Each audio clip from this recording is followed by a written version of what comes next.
here in front of me called Our Skin that has been endorsed by NACI. And I'm going to read exactly what this book says. You guys might find it interesting.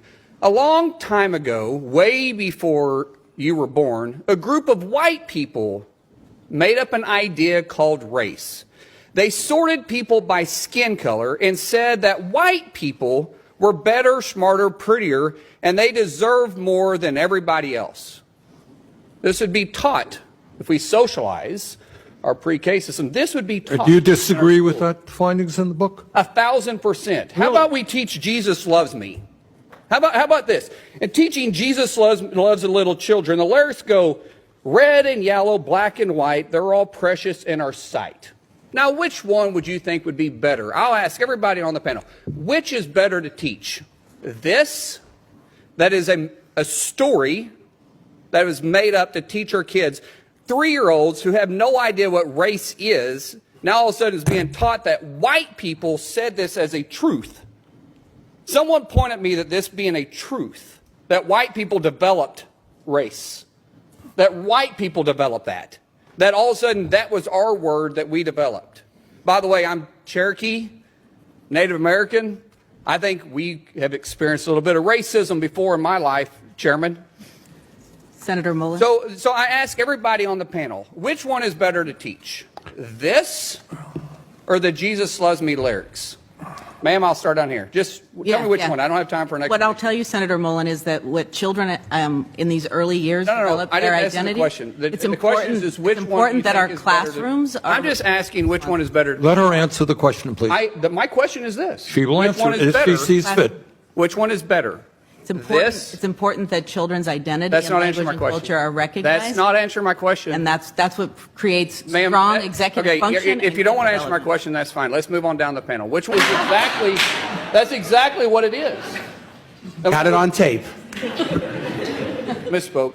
So what I'm saying is which one is which? Which one is better to be taught, Mr. Chairman? Is it this, or is it the Jesus? Is your question directed to me or Ms. Woman? Well, you keep interrupting me, saying they're not answering the question, and I wish you'd really stay out of my questions. It's his question. He gets to dictate it. Which one? Not dictated. Ask the question. Which one? Talking to Ms. Woman, right? Yes. As I stated, Jesus is always first. Absolutely. I agree with that. A very simple question is being asked, but these people can literally not answer that simple question because they feel that they don't need to make black people exalted. You understand? Now, most of these things that these people teach, most of these things that these people set up their tripod to say, most of these things that these people educate their children, a black man will never try it. Do you get? That is how I also saw in a particular video where this white man was blabbing and was owing it up to his chest that he will literally teach his children what the system of America is. And which simply means if his children cannot be appreciated because they have a privilege, it simply means they have to be racist. This is a white man bragging and hitting his chest and saying that. So it's just a whole lot to deal with these white people when it comes to society at large. A very simple question. You cannot answer because you already know that you have used your hand literally to destroy America. Anyways, I love the fact that even some of the clip I'm going to be rolling out to you guys are another way for these people to say they are already tired of the system. Welcome back to the channel. My name is Sonia. Subscribe, like, comment, and share. Credits belong to the original creators of every single clips and stitches we have in our today's episode. I want to say a very big thank you to every single one of you. Liking, commenting, sharing, dropping super thanks, and also joining my membership. I do not take you guys for granted. You guys are absolutely the best.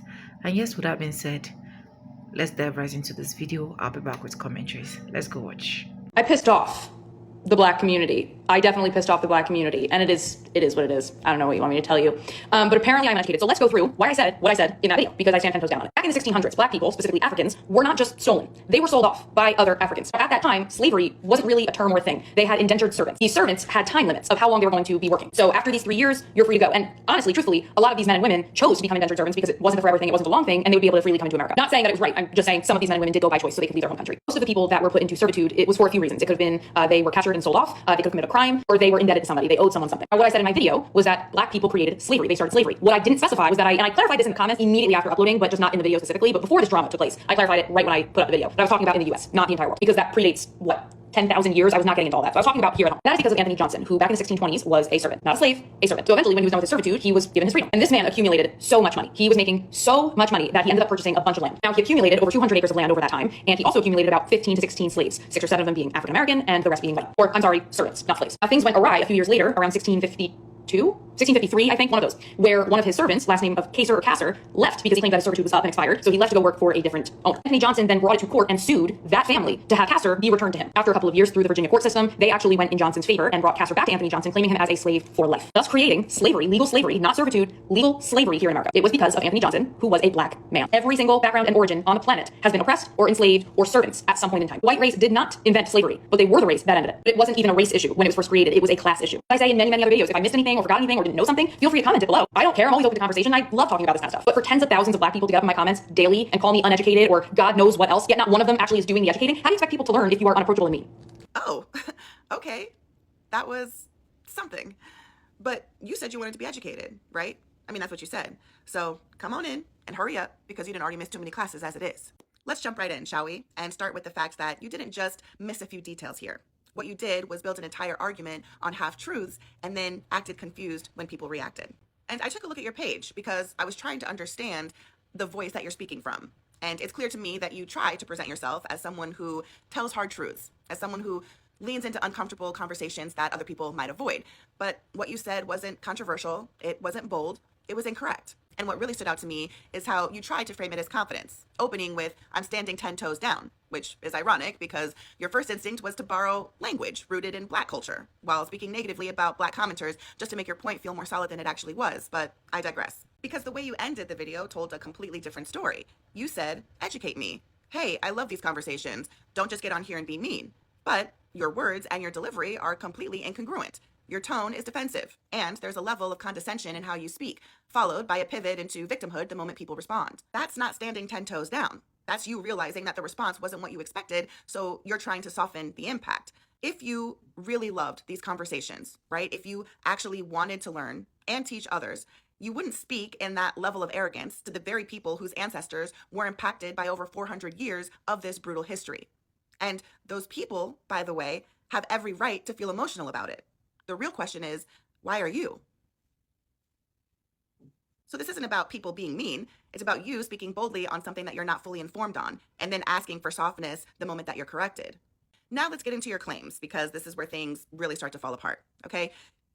You first say that you didn't want to get into the slavery that existed outside of America because it was too much and it went too far back. But then you brought it up multiple times, but only when it supported your point. So which is it? Is it too much to get into, or is it something that you're comfortable using when it helps your argument? Because you can't selectively pull from a broader history to support your point and then ignore that same history when it complicates it. You reached outside of America to say that Africans sold Africans and that slavery existed before it became racial. And I already know that your next move will say, well, that wasn't real slavery, it was indentured servitude. But if that's the case, then you can't use it to support your argument in the first place. Either it counts as part of the history or it doesn't. Because the moment you pull from that broader timeline, you also then have to acknowledge that systems of enslavement existed long before America, which effectively means that Black Americans could not have created it as you claim. The real truth is that no one race or group invented slavery or back then indentured servitude. It shows up independently across multiple civilizations thousands of years before America even existed. So you can't have it both ways. Either we stay within the context of American slavery or we include the full global history. But the moment you open that door, your entire argument collapses. So we'll focus on American slavery. Next, your entire argument hinges on the idea that Anthony Johnson, a Black man, won a court case in 1655, and somehow that means that Black people created slavery in America. Yes, he was a Black man who won a court case, but using that to claim Black people created slavery completely ignores the fact that the legal framework, the court systems, and the power structures making that ruling possible were already being built and controlled by white colonial authorities. That case didn't create the system. It operated within a system that was already taking shape. If anything, it honestly just shows how the colonies were already shifting toward lifetime servitude and how those courts were willing to enforce it. One case inside of a system does not equal authorship of the system. What you completely fail to mention are cases like John Punch in 1640, 15 years before your Anthony Johnson example. He was a black man sentenced to lifetime servitude, while the white men with him only received extended contracts. That's one of the earliest legal distinctions between black and white labor in the colonies. That's the foundation of racial slavery, not Anthony Johnson. You then go on to say that slavery wasn't about race, it was about class. And yes, early on there were systems that looked like that. But in America, it was intentionally transformed into something else. Laws were put into place to make blackness synonymous with enslavement. And that didn't just happen because one black man won a court case. This required legislation. It required court rulings, plural, policies that were written, enforced, and expanded over time. Make no mistake, this was a system that had to be codified, built piece by piece, decision by decision, until blackness itself became the condition for lifelong, inheritable enslavement. That was not accidental, and it wasn't created in a single moment, but it was constructed here in the colonies by white power structures. You also brought up that all races were enslaved at one point. And yes, different groups experienced forms of enslavement throughout history. But the way you're using that point makes it seem like you're trying to equalize these experiences, and they're not the same, not even close. What was built in America wasn't just another version of what existed before. The scale, the permanence, and the racialization of it were fundamentally different. So collapsing all of that into everyone experienced slavery doesn't clarify anything. It actually just erases the horrific reality of what actually happened. And saying white people didn't invent slavery, but they ended it, while completely ignoring who built, expanded, and profited from this system, becomes even more misleading when you actually look at what was created here.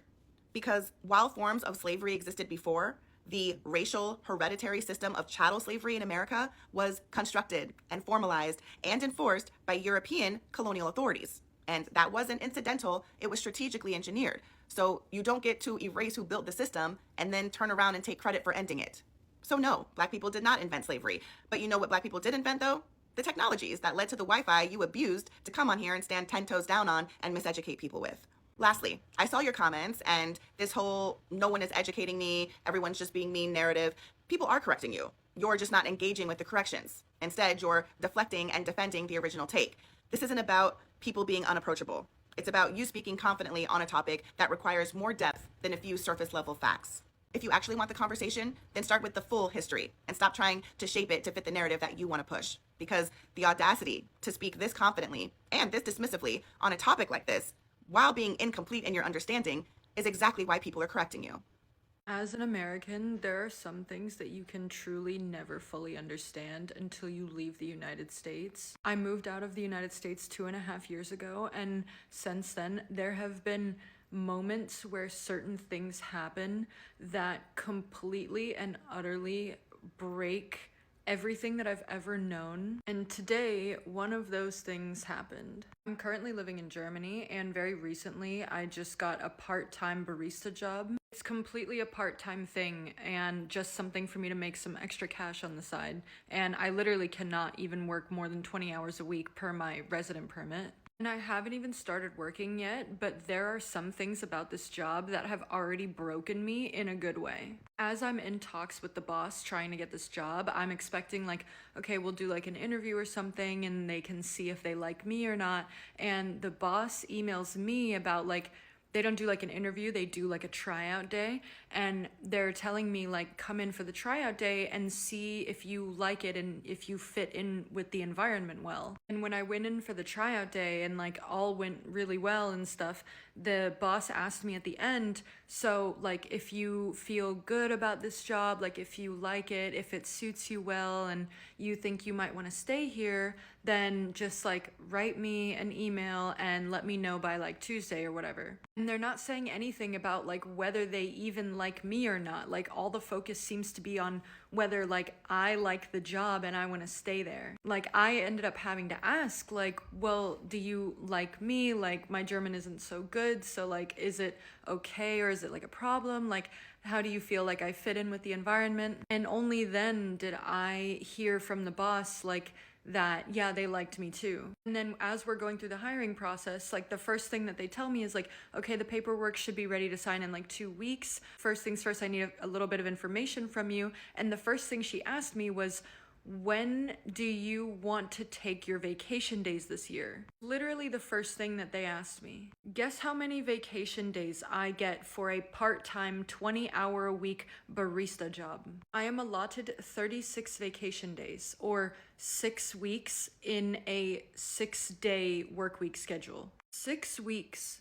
But the thing that broke me today was an email from my boss telling me that not only is it possible for me to go on the public healthcare system, but it's literally required for me to. For context, this has never been possible for me before, and since I turned 25 and moved outside of the United States, I've only been able to have essentially travel insurance. And now through the German public healthcare system, I can pay into it and then see pretty much any doctor that I want to, as long as they have an available appointment for free or pretty much free. And the amount that you pay into it is like 100 euros a month. I haven't been to a dentist in like 10 years, and I know that partially that's definitely my fault, but I literally through like the public health insurance, it's like required for you to go like twice a year. I was like kind of freaking out when I first got the email, and I was like texting my German friends so that they could like help me understand better, and because like I translated it, but I was like, I don't want this to be like a false translation or something and me get my hopes up for no reason. And they were like, congratulations, like, but I was like really overwhelmed by it, and they were like, I don't understand what the big deal is. Like, yeah, of course, anyone in Germany who makes more than like 600 euros a month, they automatically can go on the public health insurance. And they're asking me like, what, you didn't know that? And I'm like, no, I didn't. Like, why would I have even expected that or thought to research something like that? We don't even have a public healthcare system like this. And a 20-hour-a-week barista gig would never give you social safety nets from. Why would I have ever thought to look something like that up? I'm used to a part-time job giving you nothing. I'm used to public healthcare not even really existing. I'm used to things being impossibly expensive. I'm used to things being intentionally made to be as difficult as possible to deter people from obtaining them. I'm used to things being unforgiving and uncaring and unhuman. Like, I can't believe how easy it was for me to obtain the essential care that every human being needs and deserves just by serving a little bit of coffee. Like, of course, you can read and research about other countries, like, as much as possible, but there's some things that you don't fully understand until you leave the United States. I'm so angry and full of grief that our government and our society and media and whoever else has convinced us that the way that we live is normal. Okay, I'm gonna say this because it's true, but I'm not saying it because I'm racist. I'm talking about with my sister-in-law how white people do not move over for you. I go to a PWI. I have stopped moving over for white people. I have bumped into so many white people. They take up the whole sidewalk. They walk in groups. When you're sitting down and you have like your leg crossed, they want you to move their leg. I have this girl in my comparative government class. I sit down with my leg crossed and she just stands there. And I'm like, I literally stopped moving for her. I stopped moving for her because you can't say, excuse me, you can't form those words out of your mouth. You have no home training, none at all. And it pisses me off. But anyways, that's my rant for today. Have a lovely day, guys. Now you see exactly why black people sat at home this whole fucking time. Because it was supposed to be us. You thought it was going to be us. And we said no. It was supposed to be us with the knees on our backs. It was supposed to be us with the bullets in our chest. It was supposed to be us getting dragged away, which is why the Trump administration was so antagonistic of black people to begin with. When they figured out that we weren't going to show up, that we weren't going to take the bait, they still had to figure out a way to put the fear of God in people. And you didn't think that it would be you. You thought that they would find someone else. You thought that you would be able to sit back and just say, oh my God, that's so terrible. Why would they treat people like that? And be able to live above it, but it's you. Tyranny always comes for you at some point. And it's here. Another person, another white man, another apparently straight white man with a good career serving his community is dead at the hands of ICE. Bullets in his chest for standing up to the American government. It wasn't supposed to be you, was it? It wasn't supposed to be you. You didn't think the leopards would eat your face, but this was the plan all along. The only wrinkle to the plan is that they thought that they would use black bodies like they always did. Through slavery, through Jim Crow, through the black codes, through the civil rights movement, they thought that they would be able to establish their power, that they're this new world order, that the secret police are legitimate by showing you what they were willing to do and capable of doing to black bodies. But black bodies didn't show up. And now they're using you. Now they're saying it's illegal to go into your house without a judicial warrant. That's what they're doing. And I'm going to tell you something, we ain't showing up. We still not doing it. What's happening here is not right. But no longer will black people put themselves on the front lines for people who are willful in making sure that we're cannon fodder when the rubber meets the road. Rest in peace to that man, Jeffrey, man. You didn't deserve that. You were just trying to defend somebody. And I'm sorry that it's you. I'm so sorry that it's you. But they didn't think that it would be y'all. And here we are.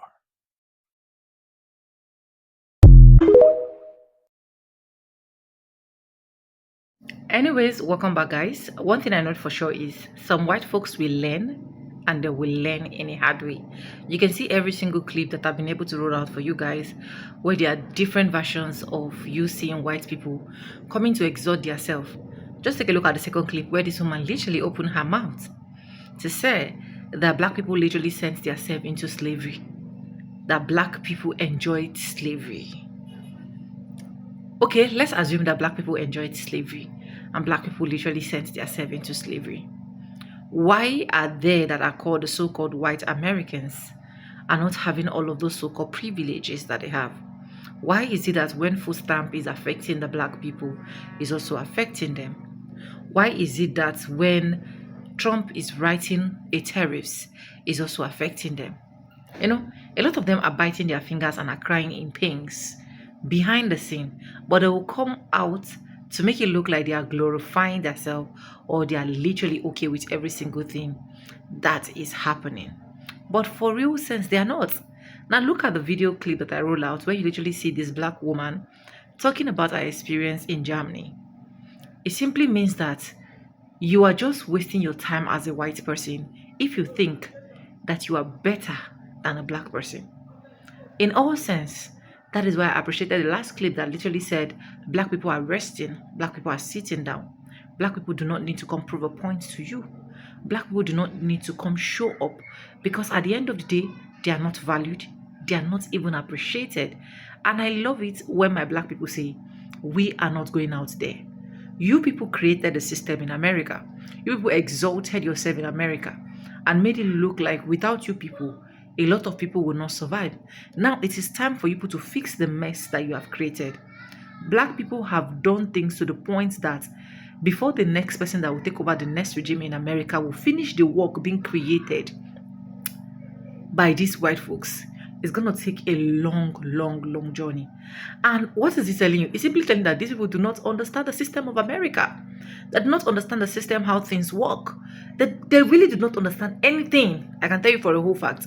That is why the moment they see they are stuck, the moment they see they are not moving forward, the moment they see that all the old plans they have has been exhausted, they are now looking for black people to come help them. Yeah.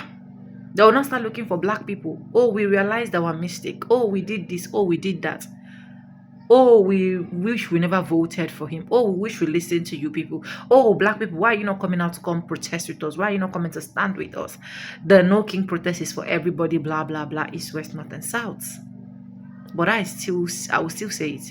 I love the fact that black Americans are choosing to be silent. The system you created, the education you passed through, your children, your generation, and even the ones you continue to pass through. Let that education be one of the reasons why you should literally win for yourself. And of which in all aspects, We all know that instead of winning, these people are literally pulling American backward. Because why? Racism has eaten them to the point that they can literally not say no to racism. Look at in the other clip where you literally see this girl explain, I think he's an Asian girl, I don't know, where you literally see her explaining, saying she went out and the only thing that this white lady would have just done is to tell her, okay, just drop your leg. But no, the pride inside of her, the privilege inside of her will not let her do that, because she thinks the moment she's coming, everybody should be scared, everybody should be running helter-skelter, everybody should be adjusting themselves. It is only white people that will literally see someone and ask you, where are you going to? It is only white people that will see someone driving and decide to stop you, like, this is not the route you're supposed to take. It is only white people that will literally come to remind you that this is actually a private property, knowing fully well that every single person knows the rules and regulation that is happening in America. It's just a whole lot when it comes to dealing with these white people. But who are we? Let's keep our fingers crossed and let's keep seeing how they enjoy what they have literally destroyed. Let me know what you think in the comment section, and credit belongs to the original creators of every single clips and stitches we have in our today's episode. I want to say a very big thank you to every single one of you, liking, commenting, sharing, dropping super thanks, and also joining my membership. I do not take you guys for granted. You guys are absolutely the best, and thank you so much for staying stick and hook with me to the end of this video. Yes, with that being said, with no further ado, I like always say in my videos, I'm going to be saying bye, and I'll see you guys in my next one. For disclaimers, this is just for educational purpose, not to come here ruffle on anyone's shoulder, defame anyone, or make anyone feel uncomfortable. Lastly, I'm going to be saying bye, and I'll see you guys in my next one. Bye for now. I love you guys. Mwah.